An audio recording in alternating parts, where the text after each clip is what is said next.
Hi, welcome to the Courageous Decade, Part 1. I'm Vanessa Couto, professional certified coach and astrologer. And for this video series, I want to explore the key astrological transits of this decade that I'm calling the Courageous Decade. So as I've said, I'm Vanessa Couto. I'm an astrologer. I'm a life purpose coach. And my intention in doing this video series, which is going to be in 4 parts, is to explore the key astrological transits of this culture as we are about to go halfway through it, and to see how we are in this shift of worldviews, perspective. As we can see, as we've been living through all of this since 2020, it does feel like a lot is transforming at a rapid pace. And back at the end of 2019, I was giving a presentation at a networking group. And when they asked me about the astrology of the year 2020, I remember saying that it was going to be the beginning of a courageous decade where all hands on deck would be needed. And as we're seeing it, it's panning out that way. So let's dive in and exploring a little bit about the zeitgeist that we're living through. So in this quote from Nathan Schwartz-Seiland, he says, "Our collective attitude, our zeitgeist, is dominated by the belief that disorder is an enemy, for it impedes our continual progress and our ability to construct new solutions. Mental confusion, insecurities about solving our problems in relationship, creativity, and the workplace, and a frightening sense of feeling weakened are all seen as worthless states, requiring a remedy through the will, if not through medication. But if we respect these troublesome states, realizing that they might be the consequence of a deeper order forming within us, from the watery chaos which is unspeakably tossed about, the elements, the basic building blocks of the world, come into existence." So I chose this quote because it pretty much describes how we're feeling. Many of us are feeling throughout this decade so far. I mean, 2020 already kickstarted everything with a global pandemic. And since then, mental health issues, changes in work relationship, as reflected by the Great Resignation, inflation, election, social justice movements, all the things have been happening. And it does feel like everything is chaotic. So I do think that exploring the archetypes of astrology can help us have a sense of what is this deeper order that's forming within us, within our world, and within our culture. And so we are in this phase where the water is churning, but perhaps it's in this very phase that we're all in that the building blocks of a new paradigm, a new way of living, is starting to form. So let's explore first sort of what I'm calling the cosmic primer. So these transitional dance steps of how the planets engage with each other. So first of all, if you look at sort of the ephemeris of the planets now, considering the more slow-moving planets from Jupiter to Pluto, you have to notice that they're all sort of clustered in the last signs of the zodiac and in the first signs of the zodiac. So Pluto is in Aquarius, has just arrived back in Aquarius after tipping its toe back last year in 2023, back to Capricorn, and now back again in Aquarius. Then later this year, and it's going to go back a little bit towards Capricorn, and then finally going back to Aquarius for a long time. Saturn and Neptune are both in Pisces, the very last sign of the zodiac. So these are sort of the winter zodiac signs, in the sense that things are coming in a way, sort of resolving, dissolving, being created. New ways of seeing the world are starting out, right? So these are the winter signs that tend to sort of express the finalizing of a phase of development. There's a sense of something is wrapping up, right? So no wonder insert your favorite thing, but we're saying this paradigm is dying, this other paradigm is dying. There's a sense of finality in the air. Now, we have Jupiter and Uranus in Taurus, which are, it's a spring sign, right? The zodiac starts with Aries, which in the Northern Hemisphere kickstarts a springtime. So you can see that, interesting enough, both Jupiter and Uranus, who are much more forward-thinking planetary archetypes, expansive, new ideas, they both are in a sign that has a lot to do with the spring of life. Things are forming, things are gaining new shape. And by the mid-decade of the 2020s, both Saturn and Neptune will arrive in Aries, and they will also conjunct each other at 0 degrees of Aries. So it's the kind of the beginning of it all, a real sense of a beginning of a new phase.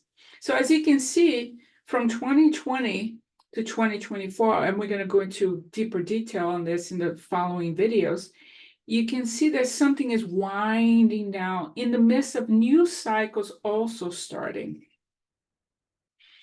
So when you think about when planets come together, and we're going to explore which planets have, come together, what this means for us. I invite you to think of conjunctions as what we call when planets come together. A new moon is kind of like a new moon phase, because a new moon is when the sun and the moon join in the sky. They come together. And so the conjunction, this sort of new moon element, has a kind of its own characteristic. It tends to be useful. It tends to have an element of risk-taking. Energies get combined, they sort of blend together, right? So whatever the planets are, they're coming together. So there's this element of that they're blending, their qualities are blending together. Now, this doesn't mean that every marriage, every union is made in heaven. Some conjunctions, some unions are challenging. They have an edge to them because the planetary archetypes are not necessarily at ease with each other. And so much like a new moon time, it's sort of has a subjective quality. Because if you think about a new moon, a literal new moon, it's a moon that we don't see in the sky. This conjunction is happening in the dark, if you will, right? It's not illuminated. It's a new seed that's underground. So any conjunction of planets, it brings to us the seed of potentiality. Something unknown is seeded in the dark, and we don't know yet quite how it's going to develop. We can have a sense of it in looking at the chart of when that happened, much like we look at a chart for a new moon. But there's no prediction. We have a sense by exploring their archetypes, but we don't know yet how it's really going to happen. And also, I want you to think about when things come together, it signifies something new, and they do take time to unfold, really unfold. Think about a relationship. When you meet somebody, you get together, there's a lot of potentiality. There's a lot of things that could go in so many directions, but it's ultimately that relationship has to unfold with time. And so the reason I'm doing this video series is I think it's a good time to reflect on some of the transits that have already happened, in 2020 and such, just to give us a sense of how are they unfolding now. Because a lot of times we hear about these conjunctions. Oh my God, Pluto and Saturn are joining forces. Boom, we talk about, but then we don't talk so much about them because it's like, oh, it happened then. No. They're still unfolding, right? So there's a process that's taking place here. So I want you to think about the idea of wax and waning, not just for the moon, but when we think about planetary archetypes coming together. And honestly, the exploration of the wax and waning process would be very beneficial for us to even look at our own lives. When things begin, when things come into fruition, when things start waning. It's really an archetypal process of how a lot of things come together, take shape, come into fruition, and then they wane. So if you think about the first half, which is the waxing phase from new moon onward, it's the start of a season. This the start of season here, not necessarily the seasons of the year, but I'm saying here the season of this process of how the planets are coming together, right? So it's the beginning of something, and it's going to grow, it's going to move outward, much like a seed. You plant it on the ground, and then it cracks the case, and it moves out of the case, and then it breaks ground, and it keeps growing and growing until it comes to blossom. So there's the waxing, the sense of moving outward. So the energy is moving from the inside out. In the waning phase, there's a sense of a shift. Things have come into fruition, and now the energy, while it might still be going outward, it starts kind of moving inward, right? It starts kind of losing gas, if you will. So that's really the essence of how these planetary phases come together, except that some of them will take many years, some will take even many decades. And so, but there's that sense that we're both at the start and the shifting. And this decade, the courageous decade, is a decade that's both starting and shifting. So like I was saying, the waxing is that new moon, if you will, right? It starts with a new, it's a seed idea. There's a sense of a death and rebirth, something new, a new commitment. There's an upward movement, right? And then after the new moon, if you will, we hit the phase of the first quarter, which is a 90-degree angle from where it started, right? And so the first quarter is where we get to see the first crisis, right? There's a sense of a testing element happening, and it requires of us to take action. There's no turning back when we get to the first quarter phase of something. There's an element of like, okay, I must take action or overcome an obstacle. And then we get to the full phase, the full illumination, the full blossom. And so the new idea that started way back when now gets to be reflected out into the world. There's sort of, it gets to be really fully seen in the world.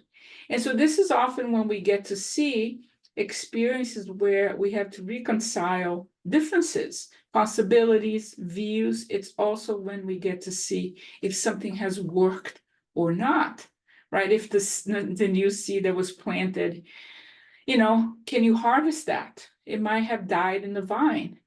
So there's an element in the full phase of something that we get to see what worked and what didn't work. Now, on the waning phase, we move from the fullness of it all, and we start sort of releasing it out into the world, right? Think of the idea of the harvest, right? You planted, and now here it is. You get to harvest the grain, you get to use the grain. And at the last quarter phase, which is another 90-degree angle from where it all started, there's a sense of another challenge. First quarter and last quarters are always about some kind of crisis, in the sense that it's a challenge. There's a sense of we have to overcome something. And in the last quarter, it's, if you think about ideas, it's when often we have to reassert, we have to think about what was the original idea again? And we're facing opposition, we're facing challenges with that. Because it's the beginning, it's the sense that original idea is starting to die out, right? It's no longer holding the center as much. And then we move to the sort of the last phase before we start all over again, which we can call the waning crescent, or sometimes it's also referred to as the balsamic phase. And this is the phase that it's very I personally, I find this phase the most interesting one, the most perhaps misunderstood and psychologically interesting, because this is the phase where whatever got started really starts dying out. So there's the death of the old cycle, the old thing. And at the same time, and this is, I think, the part that is often missed out, the seeds, the sort of the sense of what is going to be the new idea, it starts showing up, but in a different guise. And so there's this, I find this phase kind of the brackish phase where the water is the river water is meeting the ocean water. And so there's a sense of a confusion. There's something dying, there's not a lot of gas in the tank anymore. There's not a lot of energy, but something new is already starting to form. And so there's the breakdown, while at the same time, there's a preparation for something new. Now, here's a disclaimer on this phase. Sometimes on this phase, there is that sort of second wind, if you will, where you're like, no, I must get to the end. And so you sort of harness the last bits of energy and you move forward as if the last try, right? The last attempt to make it happen. So there is that side as well, where sometimes just when you think something is dying, it kind of wakes up and kicks you. And that can happen in this phase as well. So if you think about cultural movements, ideas at this phase, just when you think, okay, this system of thinking is dying, wait, it may just kick you in the nuts, right, as they say. Now, as I was saying, every square, which is the 90-degree angle, so first quarter, last quarter, and oppositions, which are akin to the full moon, there are always times of stress. This can be both positive, creatively affirming stress, as well as very challenging stress, because the idea, whatever it may be, is being tested. And so when you think about the culture, society in general, these are moments in which the zeitgeist tends to become more conservative. And this could be, if you will, politically, it can be ideologically as well, because there's a sense that if something could end, it could die, that there's an element that invites us to conserve energy, if you will, but also conserve something that has been of value.